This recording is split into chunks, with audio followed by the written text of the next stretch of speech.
Hi guys! So ayan, natuwa lang ako guys kasi yung aking ka-Emperia ay namulaklak siya, yan oh. See oh, parang plastic, akala mo ano eh. No? Ayan yung bulaklak niya guys. Para siyang ano. Tapos meron pa siyang suloy, ito oh. Yan. So yan guys, natuwa lang ako kaya binidyo ko ulit. So yan guys, ganda niya, very nice.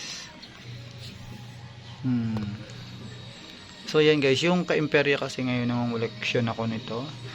So meron akong parang 3 or 4 na. Medyo ano din siya guys, medyo may ano din, hindi naman ganun ka pricey, pero iba yung itsura niya. Napakaliit, pero yung huling benta sa akin parang 250 to 350. Ngayong mga halaman yan, mga nagto 200 lang, ganyan, 150 ganyan ba.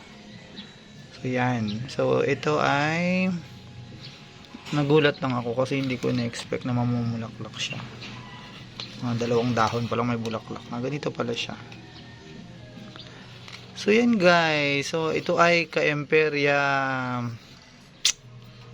hindi ko matandaan yung kanyang ano, pink ata to. Ayan, kaya natuwa ako dito. So yun lang guys, ayan, tanim po tayo.